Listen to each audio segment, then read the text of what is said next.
당신의 믿음은 어디 있습니까? 라는 제목으로 하나님의 말씀 나누겠습니다. 영어 타이틀이요, Where is your faith? 여러분의 믿음은 어디 있습니까? 여러분, 제이어스라는 그룹, 제가 요즘에 자주 인용을 하는데, 제이어스가 부르는 찬양 가운데 여호와께 돌아가자라는 찬양이 있죠. 여러분, 가사가 너무 아름답습니다. 가사가 이렇습니다. 내 백성이 나를 떠나 돌아섰지만 내 사랑이 내 백성을 포기 못하니 내 모든 것 내어주고 나 그들을 얻으리라. 여호와께 돌아가자. 우린 돌아서도 그는 변치 않네. 여호와께 돌아가자. 우린 넘어져도 그 사랑 영원하네. 이렇게 가사가 이어지는 걸 보게 되죠. 여러분, 이 여호와께 돌아가자라고 하는 이 찬양의 영어 제목이 있습니다. 영어 제목이 이 가사에서 묻어나는데, 영어 제목이 뭔지 아시는 분 계세요? 아시는 분 아시죠? Love, never fails. 맞습니다. Love never fails. 정말 여러분, 예수님의 사랑은요 실패하지 않습니다. 여러분과 저를 향한 주님의 사랑은 영원하죠. 그런데 제가 말씀을 묵상하다가, 특별히 이번 주에 말씀을 묵상하다가 그런 생각이 들었어요. 예수님의 사랑은 절대 페어하지 않습니다. 그런데 예수님의 사역은 혹시 실패한 사역이 아닌가라는 생각이 들어왔어요. 여러분, 어떻게 생각하십니까? 이상한 생각이죠. 왜냐하면요, 예수님이 이제 며칠 있으면 십자가를 지시게 됐는데, 여전히 사람들이 예수님의 그 많은 기적과 아주 엄청난 가르침을 받았음에도 불구하고 여러분, 예수님을 믿지 않았습니다. 그뿐만이 아니라 예수님의 제자들도 보면요 스테이블하지 않잖아요, 그죠? 가룟 유다가 3년 동안 주를 따랐던 가룟 유다가 예수님을 팔아버립니다. 수제자라고 자부하기도 하고 그렇게 사람들이 인지했던 베드로가 여러분, 여자 종 앞에서 예수님을 3번이나 부인을 합니다. 야, 이거는 뭐 스승으로서 속상한 일이잖아요, 그죠? 그리고 대부분 제자들이 예수님이 가장 힘든 시기에 예수를 다 부인하고 떠나 도망가는 모습을 볼 수가 있죠. 과연 예수님의 사역은 혹시 실패한 사역이 아닌가라는 생각이 들어옵니다. 근데 여러분, 당연히 실패하지 않으셨죠. 예수님의 사역은 성공하셨죠. 무엇이 증명하고 있냐면 여러분과 제가 증명하고 있습니다. 2000년이 지난 이 시간에 여러분과 제가 예수님의 이름을 높이고 있습니다. 예수를 예배하고 있어요. 그 자체가 여러분, 예수님의 사역은 실패하지 않았습니다. 여러분과 제가 믿음을 소유하게 됐어요, 그죠? 근데 믿음을, 아니 어떻게 주님이 사역을 하셨길래 어떻게 우리가 믿음을 갖게 되었습니까? 그리고 어떤 사람은 그 예수님을 보고도 듣고도 예수님을 거절할 수 있었을까? 그 생각을 오늘 여러분과 함께 나누고 싶어요. 여러분과 제가 예수를 믿고 따르는데 왜 우리는 믿음을 소유했습니까? 왜 어떤 이들은 예수님을 부인하고 있을까요? 사람들이 예수님을 믿지 않는 이유는요, 예수님보다 자신을 더 사랑하기 때문에 그렇습니다. 오늘 본문에서 한 절 전으로 나가면 이렇게 이야기하고 있죠. 빛이 있는 동안에 너희는 그 빛을 믿어서 빛의 자녀가 되어라. 여러분, 지금 예수님께서 당신을 빛으로 묘사하셨어요, 그죠? 나는 세상의 빛이다라고 예수님이 이전에도 말씀하셨죠. 빛이 있는 동안에 믿어서 빛의 자녀가 되라라고 이렇게 초대하시고 기회를 주시는 것을 볼 수가 있어요. 그렇게 말씀을 하신 뒤에 예수께서는 그들을 떠나서 몸을 숨기셨다라고 말씀하고 있어요. 왜 주님은 몸을 숨겼을까요? 왜 그들을 떠났을까요? 그들이 믿지 않았기 때문에 그렇습니다. 안 믿는 게 문제가 아니라 예수님을 잡아 죽이고자 했잖아요, 그죠? 이어지는 말씀을 보게 되면 예수께서 그렇게 많은 표징을 그들 앞에서 행하였으나 그들은 예수를 믿지 아니하였다. 여러분, 얼마나 많은 표징을 예수님께서 행하셨습니까? 예수님이 행하신 표징들은요, 메시아가 아니고는 행할 수 없는 표징들이었어요. 소경이 눈을 뜨고 앉은 병이 일어나고, 이거는 예언서에서 예언한 메시아만 할 수 있는 기적들이거든요. 그거를 성경을 모르지 않는 이 사람들이 다 보았습니다. 그럼에도 불구하고 예수를 믿지 아니하죠. 여러분 생각해 보세요. 가나 혼인잔치에서 물을 변해서 포도주로 만든 사건, 이게 어떻게 가능합니까, 여러분? 그분이 하나님이 아니고는 불가능한 일을 행하셨잖아요, 그죠? 그뿐만입니까, 여러분? 죽은 사람을 이렇게 세운 표징을, 기적을 주님께서 보여주셨습니다. 그런데 그들은 믿지 않았어요. 여러분 보세요. 그들 앞에 행하셨으나 그들의 지금 눈앞에서 일어난 사건들이었어요. 누구한테 들었던 이야기가 아니라 예수님이 그렇게 행하셨대, 우리는 들었잖아요, 그죠? 근데 이분들은요 직접 눈으로 보았습니다. 그럼에도 불구하고 그들이 예수님을 믿지 않았습니다. 왜 믿지 않았을까요? 그 답을 요한복음 3장 이렇게 표현합니다. 심판을 받았다고 하는 것은 빛이 세상에 들어왔지만 사람들이 자기들의 행위가 악함으로 빛보다 어둠을 더 좋아하였다는 것을 뜻한다. 악한 일을 저지르는 사람은 누구나 빛을 미워하며 빛으로 나오지 않는다. 그것은 자기 행위가 드러날까 봐 두려워하기 때문이다. 그들이 여러분 빛을 거부한 이유는요, 어두운 가운데 머무는 게 너무 익숙한 거예요. 너무 편한 거예요. 너무 좋은 거예요. 자신의 죄를 더 사랑하게 됐기 때문에 예수를 거절한 것을 볼 수가 있죠. 사도 바울도 로마서에서 비슷한 이야기를 하고 있습니다. 로마서 1장 18절에 보니까 하나님의 진노가 불의한 행동으로 진리를 가로막는 사람의 온갖 불경건함과 불의함을 겨냥하여 하늘로부터 나타납니다. 하나님을 알만한 일이 사람에게 환히 드러나 있습니다. 하나님께서 그것을 환히 드러내 주셨습니다.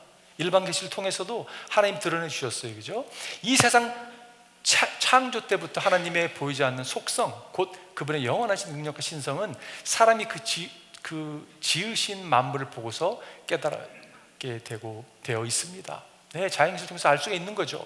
그러므로 사람들은 핑계를 댈 수가 없습니다. 사람들은 하나님을 알면서도 하나님으로 영화롭게 해드리거나 감사를 드리기는커녕 오히려 생각이 허망해져서 그들의 지각 없는 마음이 어두워졌습니다.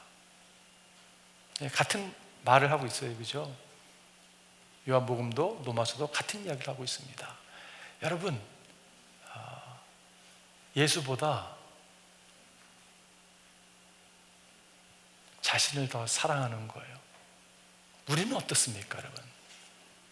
우리는 과연 내가 사랑하고 내가 붙들고 있는 것, 어떤 것들은요 이렇게 우상이 되어버린 모습이 있습니다. 그것을 예수님보다 더 사랑하는 모습이 혹시 있지 않나라는 생각을 하게 됩니다. 한 유대인 청년 하나가 랍비를 찾아갔습니다. 찾아가서 이렇게 질문을 했어요. 랍비님, 내가 보니까 가난한 사람들은 서로 돕고 살아가는데 왜 부자들은 서로 돕는 데 인색한지 모르겠습니다. 이렇게 질문을 했대요. 여러분, 부자들도 잘 나누는 분들이 있잖아요, 그죠? 근데 질문하니까 그 랍비가 이렇게 답을 했다고 합니다. 청년에게 창문을 내다보라고. 무엇이 보이냐고. 그러니까 창문을 내다보니까 사람들이 오고 가는 게 보이고 나무가 있고 엄마와 아이가 노는 게 보인다고. 그럼 이제는 거울을 한번 보라고 이야기를 합니다. 거울에 뭐가 보이냐고. 여러분, 거울을 보면 내 자신이 보이잖아요, 그죠? 그러면서 똑같은 유리고 창이지만 그 뒤에 은칠을 하게 되면 자신밖에 보이지 않는다고 이렇게 얘기를 했습니다. 여기서 질문 들어갑니다. 과연 은칠은 무엇을 의미할까요? 은이니까 물질과 연관된 것이 아닌가, 돈이 아닌가 생각할 수도 있죠. 여러분, 은칠은 여러 가지로 해석할 수 있을 거라고 생각이 들어요. 죄가 될 수가 있고, 저는요 우상이라고 얘기하고 싶어요. 근데 우상들은요 꼭 나쁜 게 아닙니다. 우상은 쉽게 얘기하면 하나님보다 먼저 앞서가는 게 우상이 될 수 있거든요. 이것을 제가 두 번째 포인트에 조금 더 설명해 드리겠습니다. 자, 두 번째는요, 예수님을 거절할 때 그 결과로 마음이 완고하게 됩니다. 왜 마음이 강팍하게 되는가? 그 이유는요, 예수님을 거절하기 때문이라고 성경은 이야기하고 있어요. 38절에 보니까 그래야 예언자 이사야가 한 말이 이루어졌다. 주님, 우리가 전한 것을 누가 믿었으며 주님의 팔이 누구에게 나타났습니까? 이 예언서는요, 요한이 지금 이사야서 53장 1절을 인용하고 있는 것이에요. 53장 1절은 고난당하시는 예수 그리스도, 그분을 이렇게 예언하는 말씀이잖아요, 그죠? 이렇게 이야기하고 있습니다. 이어지는 말씀 보게 되면 그들이 믿을 수 없었던 까닭을 이사야가 또 이렇게 말하였다. 주님께서 그들의 눈을 멀게 하시고 그들의 마음을 무디게 하셨다. 그것은 그들이 눈이 있어도 보지 못하게 하고 마음으로 깨달아서 돌아서지 못하게 하여 나에게 고침을 받지 못하게 하려는 것이다. 여러분, 지금 이 예언, 지금 이사야가 예언하는 것이, 요한은 이것이 예언이 지금 오늘날 이루어졌습니다, 이것은 예수님에 대한 이야기입니다라고 이야기하고 있는 게 본문이에요. 근데 여러분, 여기서 이런 질문을 하게 됩니다.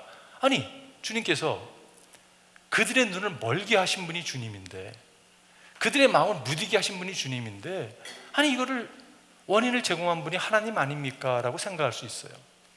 여러분 어떻게 생각하세요?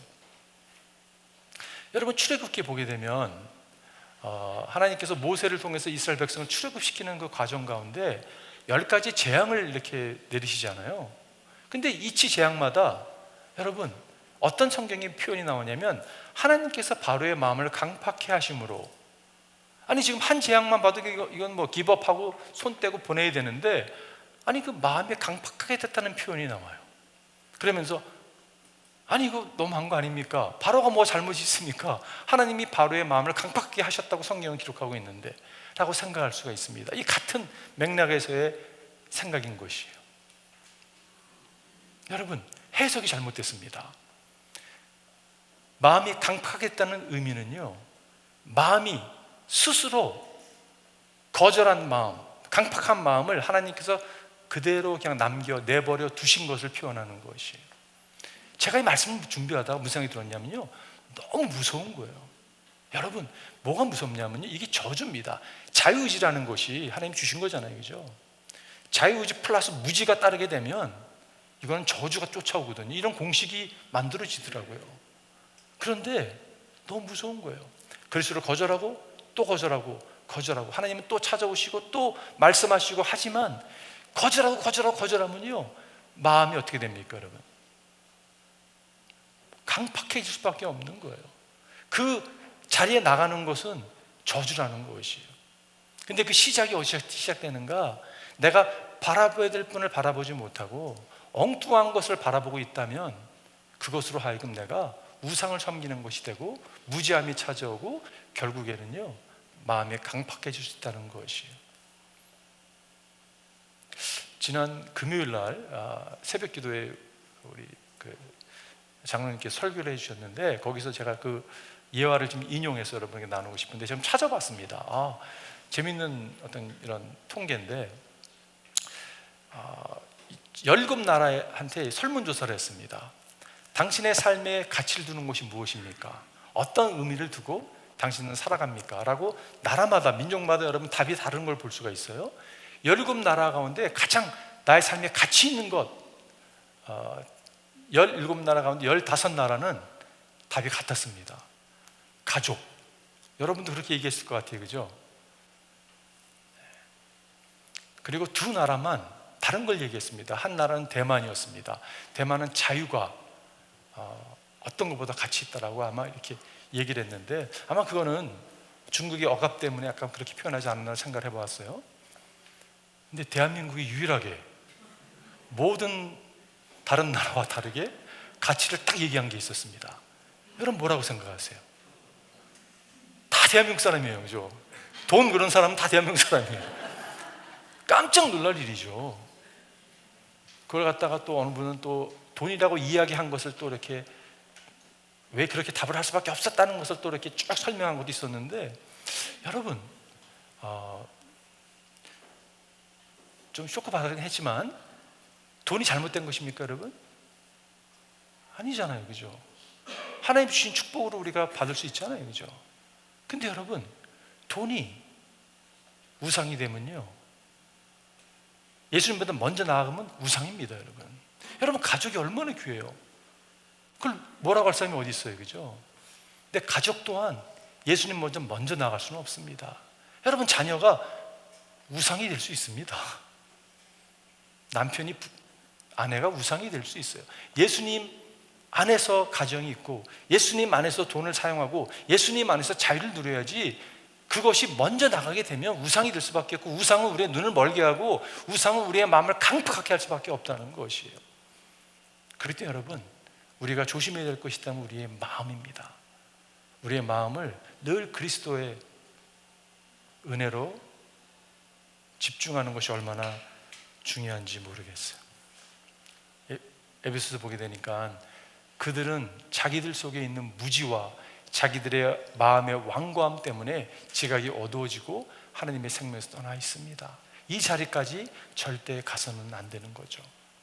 오늘 지금 요한이 인용하고 있는 이사야서 53장 1절은 아까도 말씀드렸지만 고난당하시는 suffering 메시아를 이야기하고 있죠. 고난당하시는 메시아를 묘사하고 있습니다.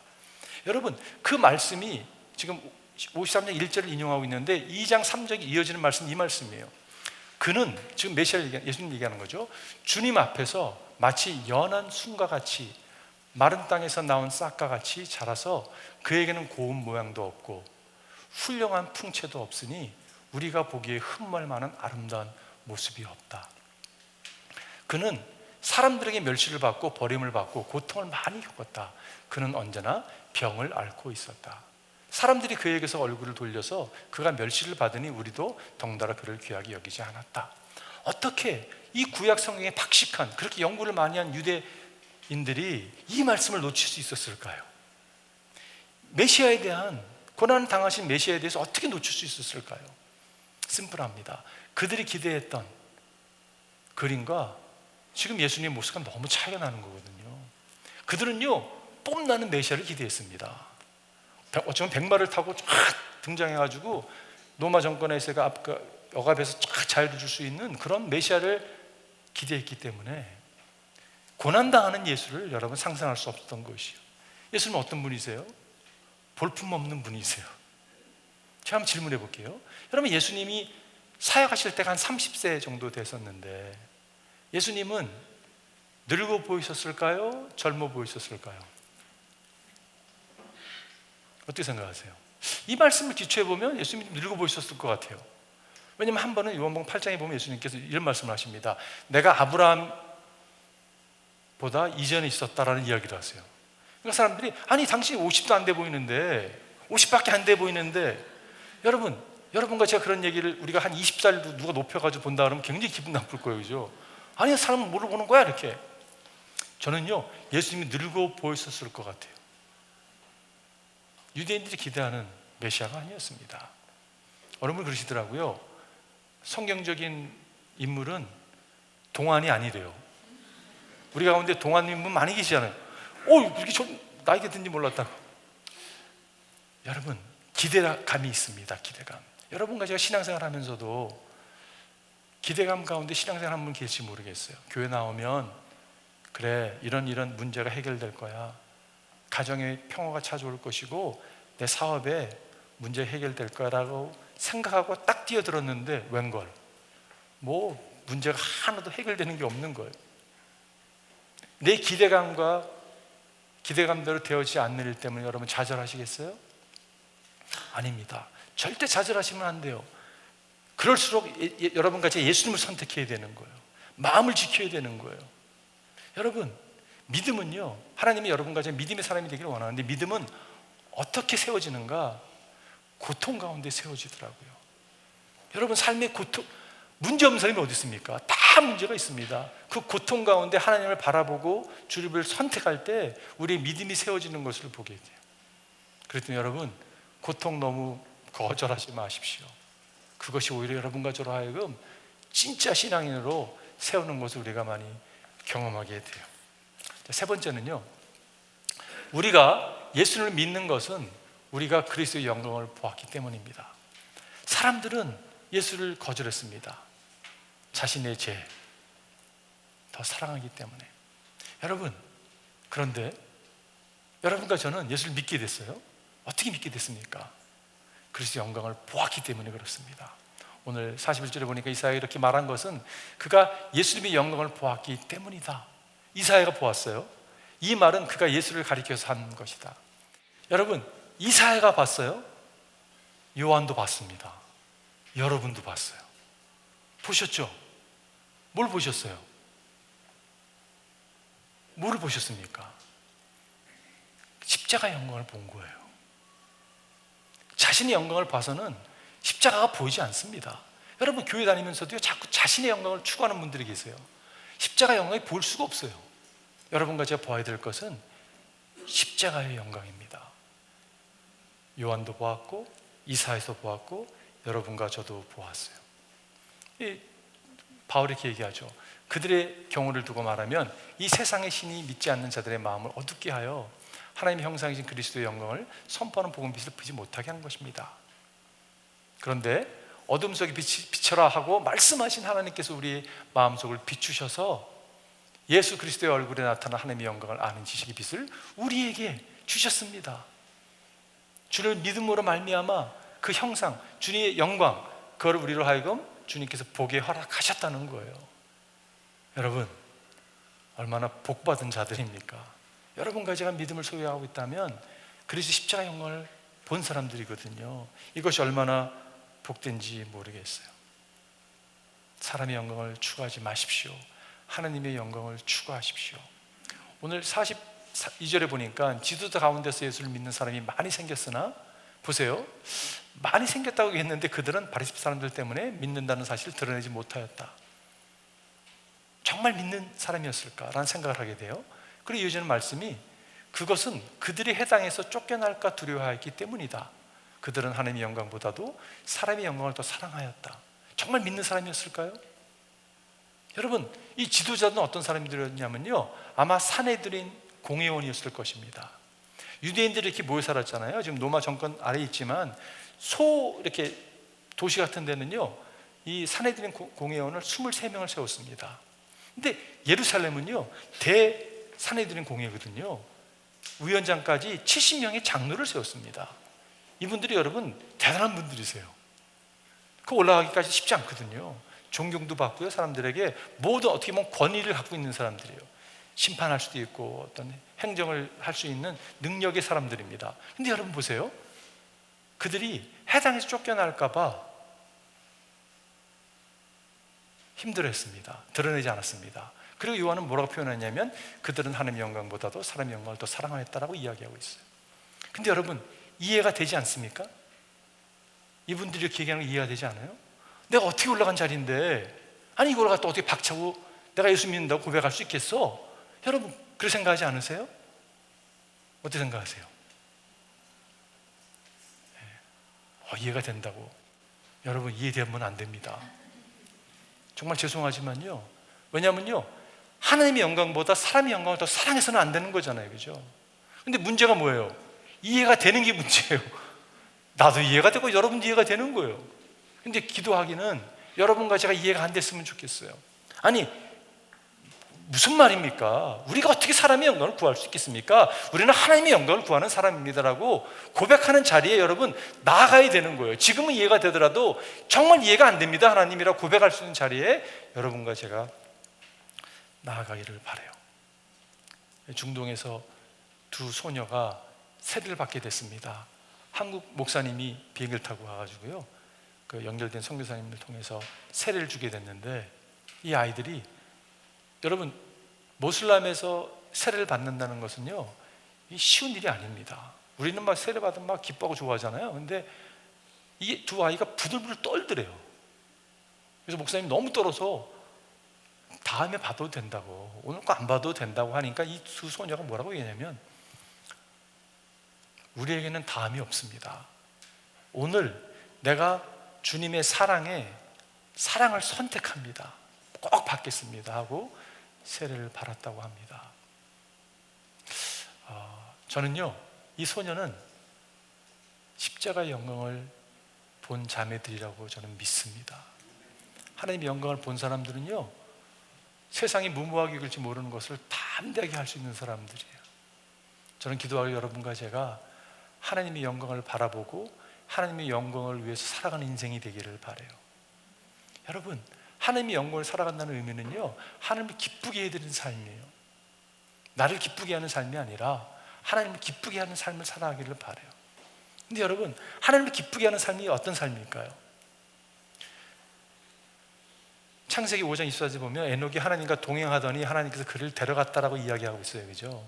에녹은 하나님과 동행했습니다. 그런데 히브리서 11장 5절에 보게 되면 에녹을 뭐라고 믿음장에 소개하냐면 에녹이 하나님을 기쁘게 했다라고 이야기하고 있어요.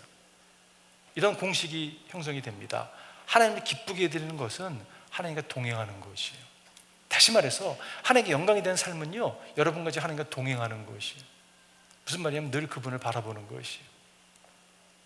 오늘 제가 결론 내리면서 이 누가복음 8장 말씀을 여러분 나누면서 결론 내리기 바랍니다. 그래서 제자들이 다가가서 선생님을 깨우고서 말해요. 선생님이 우리가 죽게 되었습니다.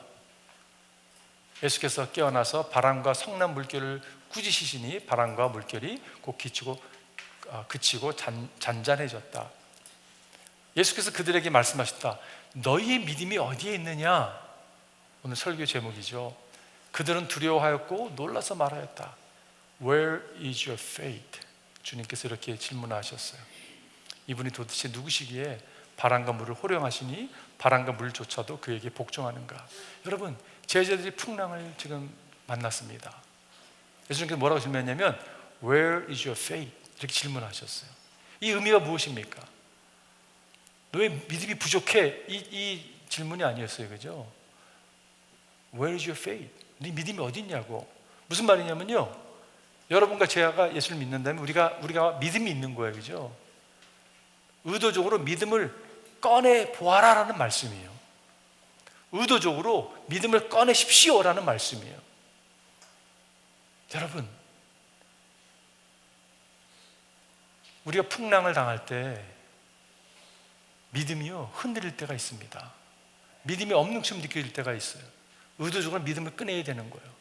왜 꺼내야 되냐면 여러분과 제가 믿음의 대상이 누구입니까? 너의 믿음이 어디 있냐고 질문한다는 말은 너는 지금 뭐를 보고 있느냐고 주님이 말씀하시는 거예요. 여러분, 우리는 환경을 봅니다. 너무 약하잖아요. 우리가 연약하잖아요. 그죠? 그러니까 환경을 보고 너무 어려운 가운데, 고통 가운데 힘들어하는 모습이 있어요. 근데 주님께서 환경을 보지 말라고 말씀하시는 거예요. 너희 믿음이 어디 있느냐? 그 말은 믿음의 대상, 너는 예수를 바라봐야 된다고, 하나님을 바라봐야 된다고 말씀하고 있는 거예요. 여러분, 예수님은요 마구간에 태어난 분이십니다. 그분은요 하나님이세요. 그죠? 아니 어찌 이런 일이 가능합니까? 인간의 몸을 입으시고 마구간에 태어나셔서 죄인의 몸으로 십자가에서 죽으셨어요. 사형을 당하신 분이에요.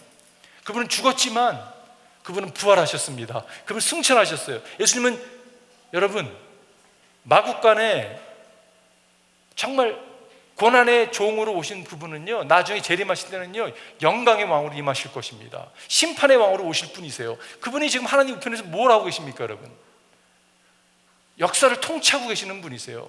그분이 역사를 통치하고 있다면 하나님의 자녀인 여러분과 제가 이 땅에서 고통당하고 어려움 당하고 있을 때 남모르다 하고 남겨두는 분이 아니라는 것이에요. 그분이 여러분과 저의 고통을 아시는 분이십니다. 그렇다면 여러분 믿음을 붙들 수 있는 거예요. 의도적 믿음을 꺼내낼 수 있는 거예요. 그렇습니다 주님. 네, 여기 믿음이 있습니다. 아니 주님, 우리가 죽게 된 것을 안 돌아보세요? 질문할 때 많죠. 저도 많이 했습니다. 많이 하고 있습니다. 근데 이 질문이 말이 안 되는 질문이에요. 어떤 질문을 할 수 있습니까? 여러분, 우리가 죽게 된 것을 안 돌아봅니까? 라는 말은 우리를 사랑하시는 거 맞아요? 하나님이라는 질문이잖아요. 그죠? 여러분, 어떻게 주님의 사랑을 의심할 수 있겠어요? 그분은요 인류의 모든 죄를 지시고